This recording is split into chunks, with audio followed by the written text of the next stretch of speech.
And we're back. You're tuned into Sport Federation TV. I'm Lenyukta Chetty. Remember that this show has a Facebook page, a Sport Federation TV, where you can catch these episodes and all our previous episodes to find out more about any sport available in the Western Cape and even nationally. In studio now, we have Derek Pacure, who is the chairperson of Cape Winelands Aquatics. Welcome, Derek. Thanks, and thanks for having us here on the show. Yes, it's the first time you and I get to speak. Hey. Yeah, that's a definite, and I hope it's not the last time also. Well, aquatics is such a huge umbrella for many different sports. Let's talk about that first. Okay, aquatics has got 5 disciplines in it. We have swimming, your normal swimming that you do in a swimming pool, and then you have open water swimming, that's done in the ocean or in dams. And then you've got synchronized swimming, where the people do the nice moves and stuff. Yes. You also have diving, and then you also have water polo.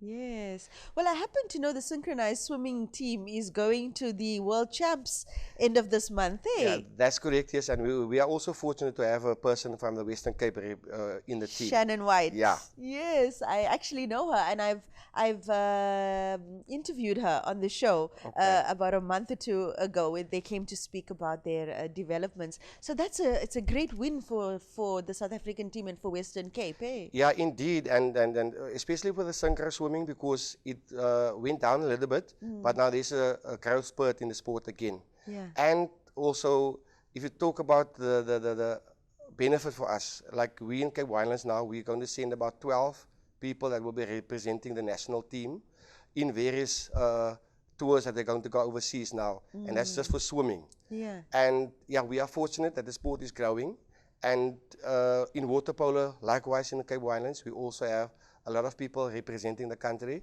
and that is as players and also as administrators or as coaches. Cape Winelands is just magnificent. Hey, I mean, there isn't a sport that they haven't made some impact in or taken some of that spotlight. Yeah, the thing about us in the Cape Winelands is that we love what we do, and we've got a passion for that, and we are a bunch of friendly people loving what we do. Yeah. How did you get involved with sports, and then, of course, sports management? I'm just one of those people. I love sport in general, any type of sport that I love. And having 2 boys myself, and they've actually introduced me to the aquatics because they've have a love for swimming, and also water polo. So that's how I got involved as an administrator in my own club, and then with the newly established Cape Winelands, I have to say that, because the federation now is only 2 years, going for the 2nd year now, and so we became involved in the administration part of that as well. Yeah, and it's a tough job growing a sport organization from infancy. Hey. Yeah, no, it is, because there's a lot of growing pains that we have to go through. But the nice thing about that is we have the opportunity to establish what we perceive as what is right, and we look at others, like what they do in KZN or Gauteng, and then that gives us an idea as to the loopholes that may occur, so that we can prevent those type of things happening to us. Yeah, yeah. The plus side of growing an organization is you can start from scratch and lay a solid foundation. Yeah, and then you also have the opportunity to build an own identity. Yes, lovely. Now, you've got so many different sports under aquatics, and Cape Winelands is more inland as opposed to coastal. So most of the facilities you use then would be your natural occurring water bodies and your pools. Hey? Yeah, that's correct, yes. And that is one of the problems that we do have. We haven't got enough facilities with regard to accommodate the swimmers and the sport, the athletes in winter. Because in winter, due to the cold, you have to have heated swimming pools or indoor facilities. And that's the one thing that we currently lack, but it's something that we engage with local governments, etc., to see how we can actually start to grow the sport. And also we try to get investment from outside of the local government spheres to actually assist us in developing the sport. What does it cost on average to heat a normal size, a pool for sport purposes? It's a bit pricey, because I've, as recently as 2 years ago, I've inquired to have a 50-meter Olympic-sized swimming pool to have it heated, and the cost at that time was more than R1 million. Wow. That's a lot of money. It is, because you have to make use of electrical pumps, etc. So, and then the operational cost is also enormous, because if you run it on electricity, it becomes enormous.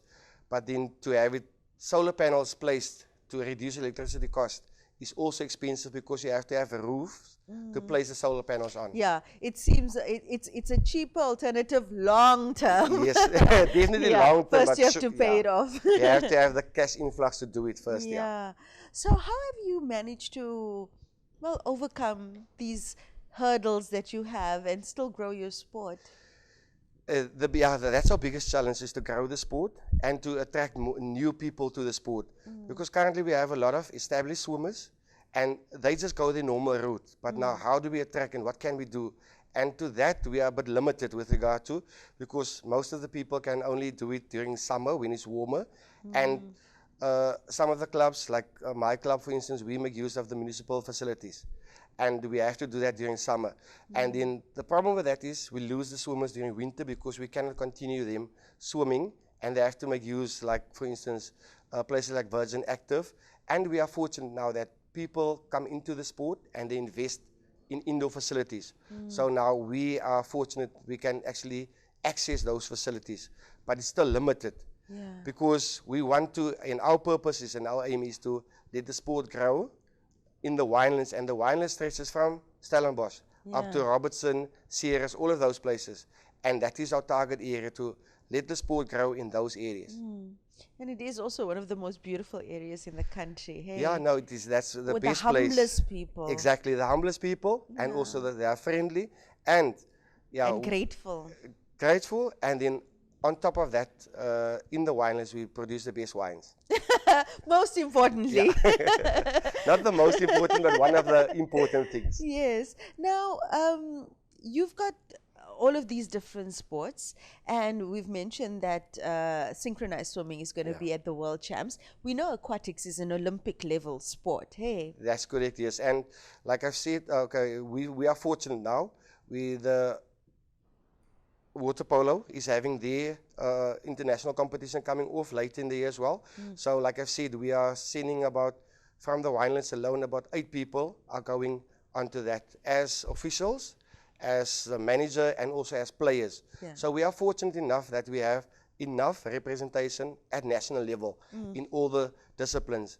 And that is from school level up to university level. So it's not only in a certain area that we have these people that excel in the sport. Yeah, and then the people must know, here's Winelands. Yeah, no, they have to be aware that there is okay Winelands, and that we are producing top-class athletes in our area. Top-class athletes in all the sports, Derek, in all the sports. It's beautiful.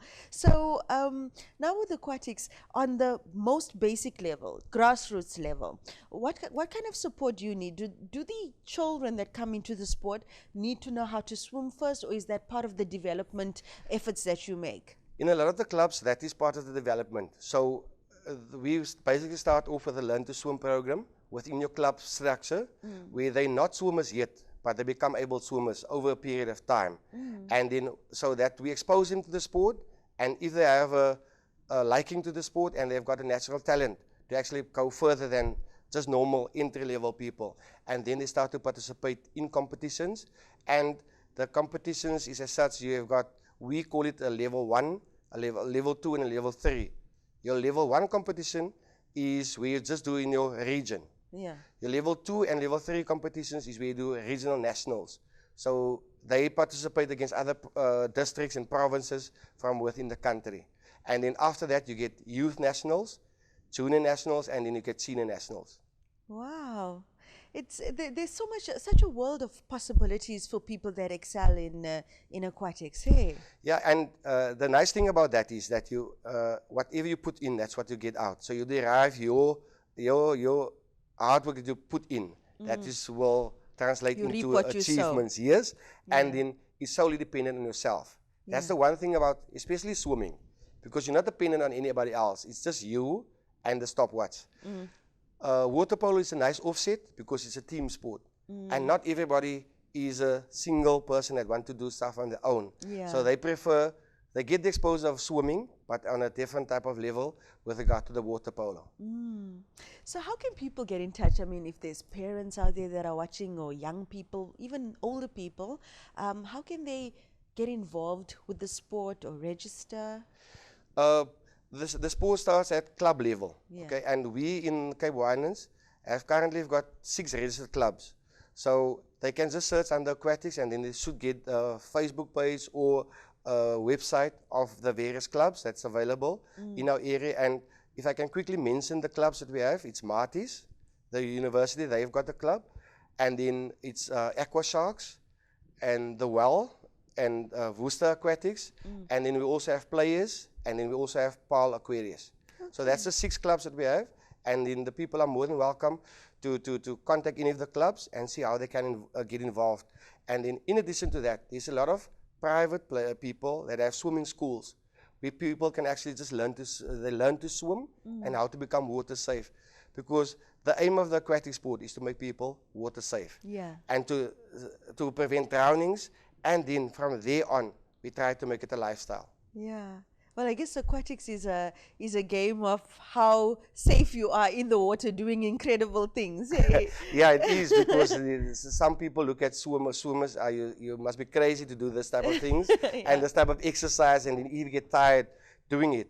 So yeah, it's a nice way to learn, and it's almost risk-free with regard to certain type of impact sports where you get injuries and stuff. So it's an alternative to your traditional sports like rugby and cricket and soccer, but it's also a sport in which you can achieve the highest colors representing your country. Yeah, beautiful. Very nice to meet you, Derek. You too. Thank you for the passion you have for your sport and for being an administrator, bringing opportunity to the people of the Cape Winelands. And I hope you return with more great news from Cape Winelands Aquatics. Okay, and thank you for affording us the opportunity to actually speak about the sport and introducing ourselves. And yes, we would dearly like to have another opportunity to come on the show again, and then we can have more representation from the other sports as well. Beautiful, beautiful. All the best to you. Thank you.